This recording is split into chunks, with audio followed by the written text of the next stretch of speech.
बाबा बलाने नाही परत म्हणतात तर ते बाबा तुझ्या हात ठिकाणी तू काय शिकतेस बाबा ज्या ठिकाणी तुझ्या नावाने गुडघा टेकलेला आहे तिथे मध्ये होते तुझे भक्ती आराधना साधलेली आहे जे तुला हात पाळत आहे ते बाबा अशा प्रत्येकांच्या हातीकडे तो काम तुझे आणि होऊ देतो त्याद्वारे तो आपल्या पवित्र नामाचं गौरव होतो तुझ्या तासाच्या पोटाला मुखाला तू स्पर्श होतो आणि गौरव ते बाबा त्यांच्याद्वारे तो आमची शुभोल अशी त्याच्या गोडाने तुझ्या नावात माणसं म्हणतो हालेलुया प्रेज लॉर्ड आपण वचनाच्या विलाप गीत याचं पुस्तक 3रा अध्याय आणि 22 आणि 23 वचन मी तुमच्यासाठी वाचतो. आम्ही भस्म झालो नाही ही परमेश्वराची दया होय कारण त्याच्या करुणेस खंड पडत नाही. ती रोज सकाळी नवी होते. तुझी सत्यता थोर आहे. आणि वचन वचन परमेश्वर तुमच्यासाठी आशीर्वादाचं करो.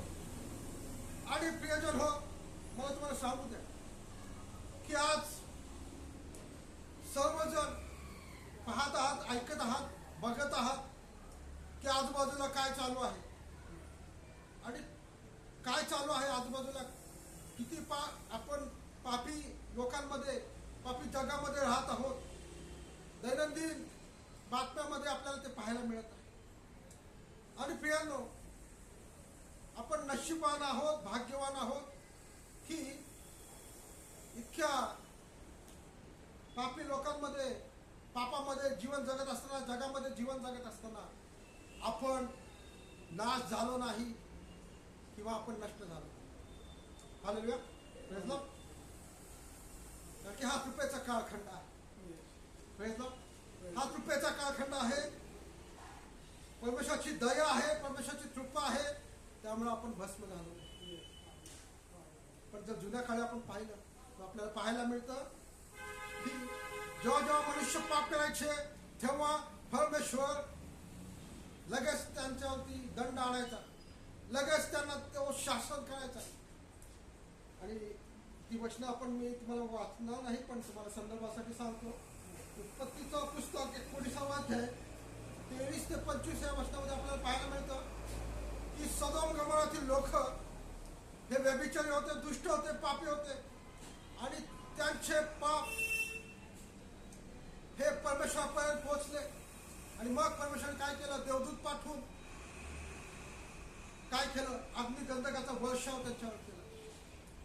पण त्या शहरामध्ये एक लोट नावाचा व्यक्ती होता. तो धार्मिक होता. तो अब्रामाचा पुतण्या होता. आणि अब्रामाने त्या लोटासाठी प्रार्थना केली होती. त्यामुळे देवदूताने लोटा आणि लोटाच्या कुटुंबियांना त्या अग्निगंधकाचा वर्षाव करताना त्यांना त्यातून बाहेर काढलेला आपल्याला पाहायला मिळेल. आणि प्रियांनो, मला तुम्हाला काय सांगायचं आहे की आम्ही भस्म का झालो नाही. इतकं पाप चालू असताना आजूबाजूला आपल्या शहरामध्ये, आपल्या देशामध्ये, आपल्या राज्यामध्ये, आपल्या जिल्ह्यामध्ये तुम्ही आजूबाजूला पहा. जागोजागी तुम्हाला चुकीच्या वाईट गोष्टी पाहायला, ऐकायला मिळत आहे. आणि सदोम गमोरापेक्षा अधिक पाप सध्या चालू आहे. Praise Lord. मग तरी देखील आपला नाश का झाला नाही? तरी देखील आपण भस्म का झालो नाही? कारण की देवाविषयीचं वचन आहे इब्री 12:29 वचन की त्यामध्ये दिलेलं आहे परमेश्वर भस्म करणारा आज्ञा आहे. Praise Lord. आणि उत्पत्ती इब्री 10:31 वचनामध्ये दिलेलं आहे देवाच्या हातात सापडणं भयंकर आहे.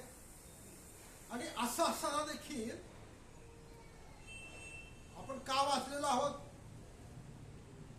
आपण का नष्ट झालेलं नाही? आपण का भस्म झालेलो नाही? आपण नीतिमान आहोत म्हणून नाही. नाही नाही, आपण नीतिमान आहोत म्हणून नाही, तर ही परमेश्वराची दया आहे, ही परमेश्वराची कृपा आहे. आणि कुणीतरी आपल्यासाठी अब्रामाप्रमाणे प्रार्थना केलेली आहे. Praise Lord. कुणीतरी अब्रामाप्रमाणे आपल्यासाठी प्रार्थना केलेली आहे. कुणीतरी लोटच सारखे धार्मिक व्यक्ती आज ह्या सदोम गमोरा सारख्या या पापाने भरलेल्या शहरामध्ये राहत आहेत.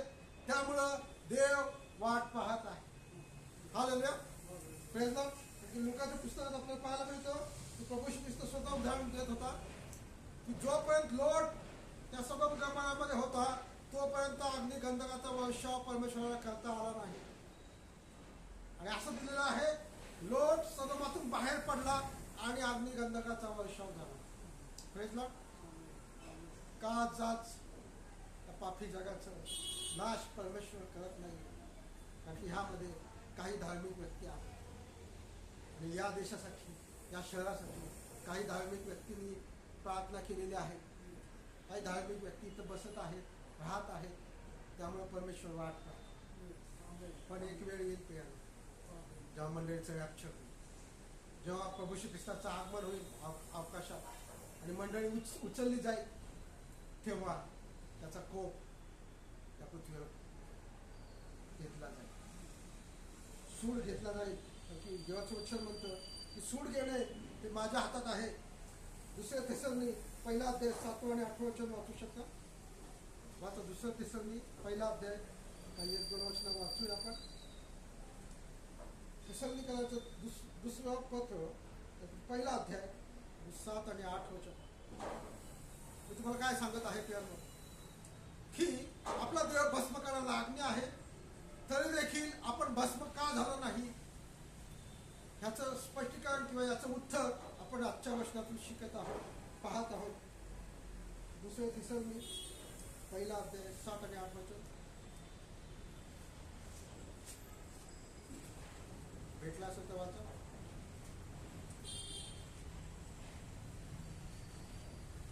तेव्हा जे देवाला ओळखत नाहीत व आपल्या प्रभू येशू ख्रिस्ताची सुवार्ता मानित नाहीत, त्यांचा तो सूड उठवी आपल्या पवित्र जनांच्या ठाई गौरव मिळावे म्हणून, आणि त्या दिवशी विश्वास ठेवणाऱ्या सर्वांच्या ठाई. हालेलुया. आणि इथं दिलेलं आहे, तर तो प्रभू येशू आपल्या सामर्थ्याच्या दूतांसह स्वर्गातून अग्निज्वालाधिष्ठित असा प्रकट होण्याचा समय होईल, तेव्हा जे देवाला ओळखीत नाहीत व आपल्या प्रभू येशू ख्रिस्ताची सुवार्ता मानित नाहीत, त्यांचा तो सूड उठवील. Praise Lord. तुम्हाला घाबरायचं नाहीये प्रियांनो, फक्त मला तुम्हाला धोक्याची घंटा, धोक्याची सूचना द्यायची आहे की जरी हे जग पापाने भरलेलं असलं, जरी सदोम गमोरापेक्षा अधिक पाप व्यभिचार ह्या जगात होत असले, आपल्या आजूबाजूला होत असले, तरी परमेश्वर वाट पाहत आहे त्या समयाची, त्या वेळेची, की तो समय व तो काळ पित्याने निश्चित केलेला आहे. आणि तो समय जेव्हा येईल तेव्हा प्रभू श्री ख्रिस्त येईल. तो कसा येईल? तो आपल्या असंख्य दूतांसह येईल आणि स्वर्गातून येईल आणि अग्निज्वालाधिष्ठित असा तो येईल. अग्निज्वालेसह तो येईल आणि तो येईल तेव्हा तो काय होईल? तो प्रत्येकाचा सूड येईल. हालेलुया. Praise Lord. आणि पहिल्या अध्यायामध्ये, प्रकटीकरणाचं पुस्तक पहिल्या अध्यायामध्ये आपल्याला पाहायला मिळतं 7 आणि 8 वचनात, जेव्हा तो येईल पाहतो मेघासहित येतो, प्रत्येक डोळा त्याला पाहिल, ज्यांनी त्याला भोसकले ते पाहतील आणि पृथ्वीवरील सर्व वंश त्याच्यामुळे उडून बडवून घेतील, असे होणार. हालेलुया. प्रकटीकरणाचं पुस्तक पहिला अध्याय 7 आणि 8 वचन. आणि मला तुम्हाला काय सांगू की विलाप गीत 3 अध्याय 22-23 वचनामध्ये जे दिलेलं आहे की आम्ही भस्म झालो नाही, ही केवळ त्याची दया होईल, त्याची करुणा होईल. Praise Lord. आणखी रोमकरांचं पत्र 3 अध्याय 23 आणि 24 वचन होतं.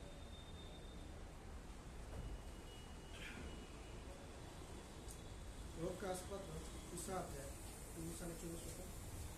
कारण सर्वांनी पाप केले आहे आणि ते देवाच्या गौरवाला उन्नत पडले आहे. देवाच्या कृपेने ख्रिस्त येशूने खंडणी भरून प्राप्त केलेल्या मुक्तीच्या द्वारे ते विनामूल्य नीतिमान करतात. Praise Lord.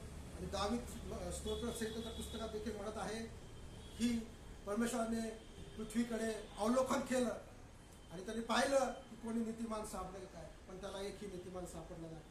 आणि त्याच अर्थाचं हे वचन आहे, कारण सर्वांनी पाप केले आहे आणि देवाच्या गौरवाला ते अंतरले आहेत. पण मला तुम्हाला एक गुड न्यूज सांगू द्या, एक चांगली बातमी सांगू द्या. त्याच्याच पुढचं वचन आहे की त्याच्या रक्ताने विश्वासाच्या द्वारे मोबदल्या वाचून कृपेने आपण नीतिमान गणण्यात आलेलो आहोत. आमेन. आमेन. आमेन. हालेलुया. आपल्या कर्माने नाही, आपल्या कर्माने आपण नीतिमान ठरू शकत नाही. नियमशास्त्राद्वारे आपण नीतिमान ठरू शकत नाही. जर नियमशास्त्राद्वारे कर्माने जर आपण नीतिमान ठरू शकत असलो असतो तर प्रभू येशू ख्रिस्ताला स्वर्ग सोडून पृथ्वीवर येण्याची गरजच पडली नसती. Praise Lord. कारण की मोशेने नियमशास्त्र दिलं होतं ना, तरी देखील प्रभू येशू ख्रिस्ताला स्वर्ग सोडून पृथ्वीवर का यावं लागलं? कारण की नियमशास्त्राद्वारे कोणीही नीतिमान ठरू शकत नव्हतं.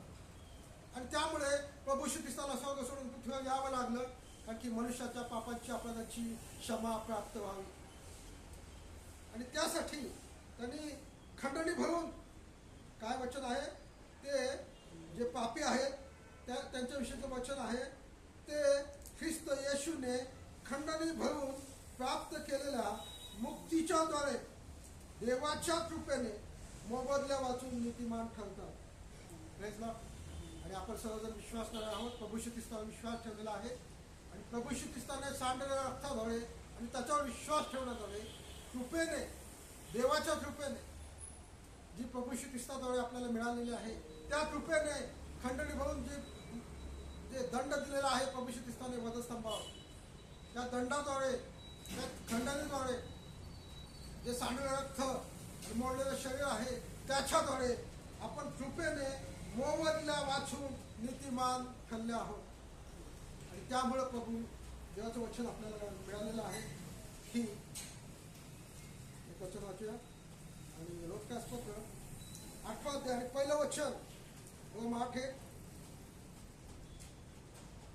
म्हणून ख्रिस्त येशूमध्ये असलेल्यांना दंडाज्ञा नाहीस. आमेन. हालेलुया. उल्हासित वाक्य. कारण जे ख्रिस्त येशूमध्ये आहेत, तुम्ही आम्ही, त्यांना दंडाज्ञा मिळणार नाही. हालेलुया. आणि मला तुम्हाला काय सांगायचं की हे केवळ देवाची कृपा आहे, देवाची करुणा आहे, देवाची दया आहे. त्यामुळे आपण भस्म झाले नाही, त्यामुळे आपण कृपेने नीतिमान ठरलेलो आहोत. आणि त्यामुळे आपण दंडाज्ञेपासून वाचलेलो आहोत प्रियांनो. Praise Lord. कारण की त्या दंडाज्ञेमध्ये आपण बसत होतो जर नियमशास्त्राचा विचार केला, मोशाच्या नियमशास्त्राचा विचार केला.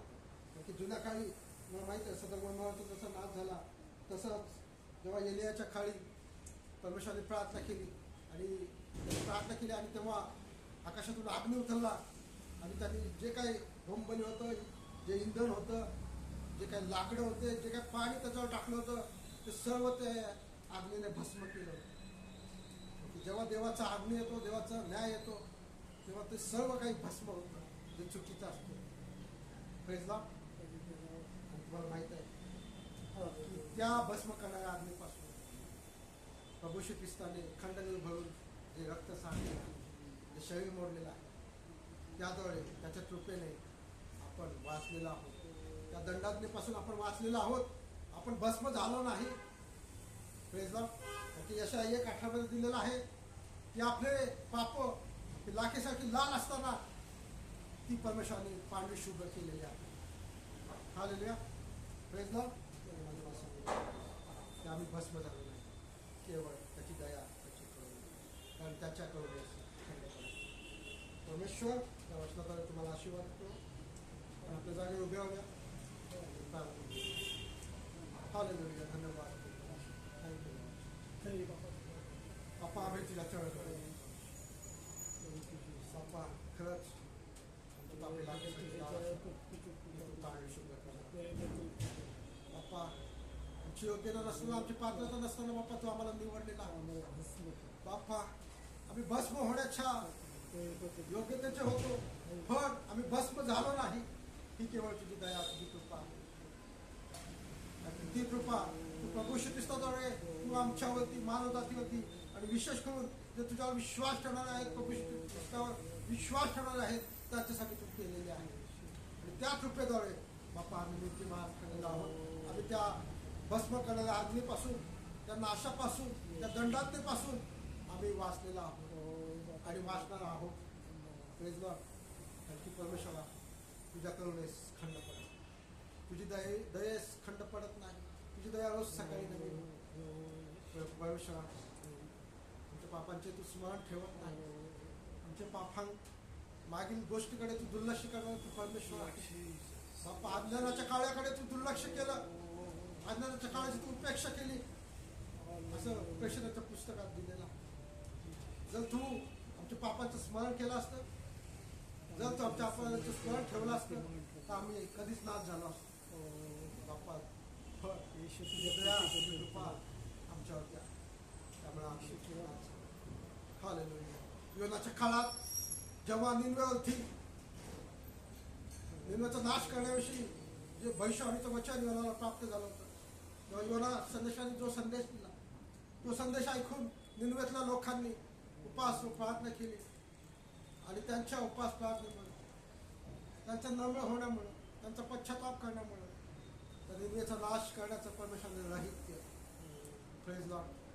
आज मला तुम्हाला सांगितलं की सदोम गमोराप्रमाणे आपण देखील भस्म झालो असतो. पण अब्रामाने जशी लोटासाठी प्रार्थना केली होती, तशीच आपल्यासाठी देखील कुणीतरी प्रार्थना करत आहे. आणि तो प्रार्थना करणारा दुसरा तिसरा कुणी नाही, तो प्रभू येशू ख्रिस्त आहे. आणखी योहान 14 अध्याय 3 वचनामध्ये दिलेला आहे की स्वर्गात पुष्कळ जागा आहे आणि मी तुमच्यासाठी जागा तयार करावयास जात आहे. आणि मी तुमच्यासाठी मध्यस्थी करत आहे.